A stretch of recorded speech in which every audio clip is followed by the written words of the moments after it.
ہیں کہ نہیں جی کسی بزرگ کے پاس نہیں جانا چاہیے، وہ کوئی ہمارا فائدہ نہیں کر سکتا، لیکن بخاری شریف میں حدیث ہے جب قیامت کا دن ہوگا تو ان سب کو جانا پڑے گا، آدم علیہ السلام سے لے کر عیسیٰ علیہ السلام تک جائیں گے، کہیں نہ بنے گی، جب بنے گی تو حضور کے در پہ بنے گی۔ تو کہتے ہیں وہ تو قیامت کی بات ہے، یہاں دنیا میں منع ہے۔ تو میں نے کہا جو کام دنیا میں منع ہے تو وہاں رب تبارک و تعالیٰ کا سارے جلوے وہاں موجود ہوں گے، تو وہاں پر کیسے جائز ہو جائے گا؟ مجھے بتائیں نا، جو یہاں شرک ہے وہ وہاں بھی شرک ہے۔ سب سے پہلے تو مفتی سمر عباس کے لیے میری لاکھوں دعائیں ہیں کہ اللہ تعالیٰ انہیں ہدایت عطا فرمائے۔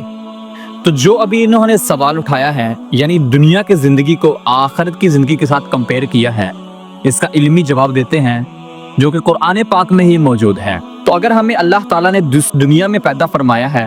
تو ہمارے لیے آرڈرز اور شریعت اتاری ہے جو کہ ہمیں فالو کرنی ہے، یعنی شریعت کے ہم تابع ہیں، شریعت ہمارے تابع نہیں ہے۔ تو جو آرڈرز ہمیں اللہ تعالیٰ نے قرآن پاک میں دیے ہیں وہ ہم نے فالو کرنے ہیں۔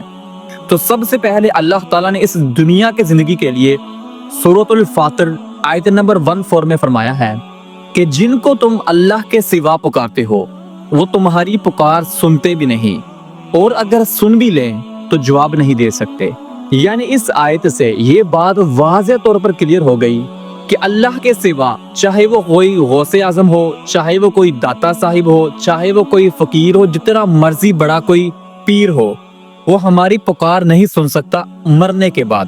یعنی جب وہ قبر میں چلا گیا تو ہماری پکار سن ہی نہیں سکتا۔ تو اللہ تعالیٰ نے کیا خوب آگے فرمایا کہ اگر وہ سن بھی لے تو تمہیں جواب نہیں دے سکتا۔ تو اب آتے ہیں آخرت کی زندگی کے لیے، یعنی آخرت کے لیے اللہ تعالیٰ نے قرآن پاک میں کیا ارشاد فرمایا۔ تو آخرت کے لیے اللہ تعالیٰ نے سورۃ النبا آیت نمبر 38 میں فرمایا ہے، اس دن کوئی بات نہیں کر سکے گا مگر وہ جس کو رحمان اجازت دے۔ یعنی اگر کوئی بھی نبی یا کوئی بھی شخص اگر شفاعت اس دن کرے گا تو وہ اللہ کے اذن سے کرے گا، اللہ تعالیٰ ہی اس کو اجازت دیں گے تو وہ شفاعت کرے گا۔ تو اگر وہ مثال دنیا کی مثال کے اوپر فٹ کرنا تو یہاں تو آلریڈی اللہ تعالیٰ نے ہمیں حکم دے دیا ہے کہ جن کو تم اللہ کے سوا پکارتے ہو تمہاری مدد نہیں کر سکتے، وہ غیب سے تمہاری کبھی بھی مدد نہیں کر سکتے، صرف اللہ کے سوا۔ تو جو قیامت کا معاملہ ہے، قیامت کا معاملہ ہی الگ ہے، وہ ایک مخصوص معاملہ ہے، مخصوص جگہ ہے، مخصوص وقت ہے، اس کے لیے اللہ تعالیٰ کے آرڈرز الگ ہیں، اور دنیا کے لیے اللہ تعالیٰ کے جتنے بھی آرڈرز ہیں وہ الگ ہیں۔ اور میری طرف سے ایک اور نقطہ یہ ہے کہ اگر قبروں سے مانگنا، جو مرے ہوئے لوگ ہیں ان سے مانگنا، چاہے وہ غوث اعظم، داتا صاحب، کوئی بھی ہو، ان سے مانگنا جائز ہوتا، اور اگر وہ ہماری مدد کر سکتے ہوتے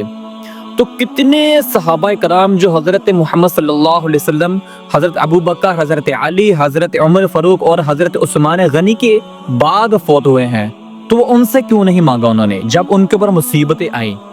اگر یہ مانگنا جائز ہوتا تو سب سے بڑھ کر، سب سے زیادہ بڑھ کر ہمیں صحابہ کرام میں یہ چیز ملتی کہ وہ بابوں سے، فقیروں سے، کیونکہ اس ٹائم سب سے بڑے جو پیر اور بابے تھے وہ حضرت ابو بکر تھے، حضرت عمر تھے، حضرت علی، حضرت عثمان غنی تھے، تو صحابہ کرام نے ان سے نہیں مانگا۔ تو یہ بات بالکل سراسر غلط ہے مفتی سمر عباس صاحب کی، جو انہوں نے یہ مثال ایز دنیا اور آخرت کو آپس میں کمپیئر کیا ہے۔ اللہ سے دعا ہے کہ اللہ تعالیٰ ہمیں توحید کی چاشنی سے روشناس فرمائے اور صرف اللہ کی توحید بیان کرنا اور صراط مستقیم پر چلنا نصیب فرمائے۔